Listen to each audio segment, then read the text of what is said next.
So one thing, and this is another reason why I try to tell y'all, get more comfortable with going up with the weight for a few reasons. One, I feel like a lot of people think that they know how strong they really are, but they don't really know how strong they really are until they touch some of this weight. And this is another reason why. You already see we did 2 sets. Those sets actually don't count. This is actually our first working set. This is when we actually start putting in the work.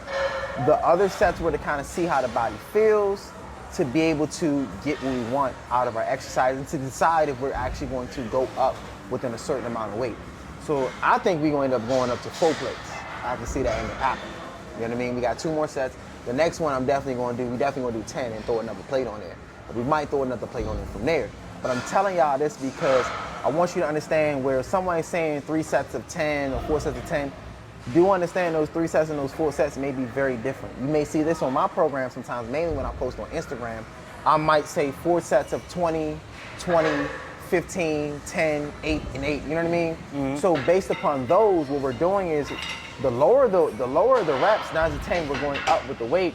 But I do try to get people to understand there are a lot of times that we may sit in an exercise for, if you want to count the sets outside of the working, we may sit in for like 7, 8 sets sometimes, just to give you all a heads up.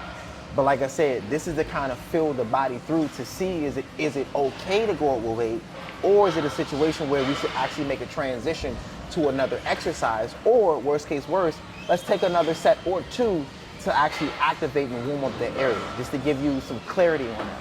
So when you see like 4 sets or 5 sets of X amount, sometimes you understand that me putting 5 sets, that was 5 sets that we did with weight, but we might have did 2 or 3 sets before that. Some people may be like, hey, that's too much volume, but at the end of the day, it may be too much volume for you, but I don't look like this for no reason, and TJ don't look how he looks for no reason, you know what I mean? So that's why I say don't get too involved with, oh, it's too much volume, oh, it's too much this. Sometimes giving your body a little bit more, 9 to 10, you're not giving it a lot of weight for the most part, and that's what you'll see. We did 1 plate. We can easily do 2 plates, you feel me?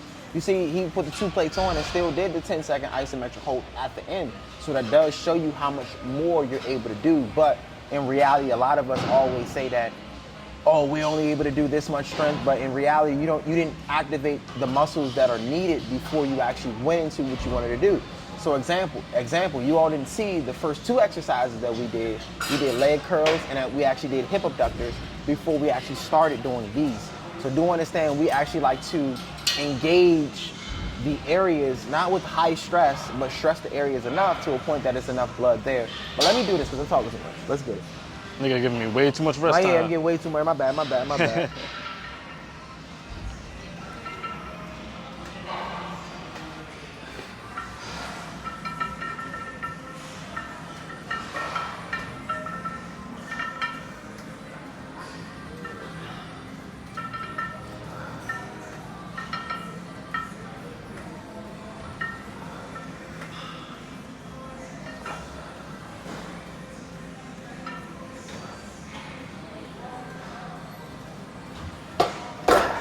10 seconds. Hey, telling you, them isometric holds, you gonna feel it for sure.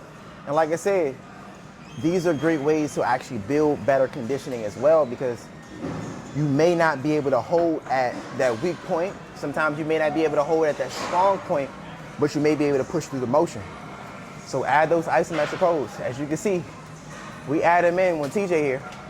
We don't do them when TJ ain't here.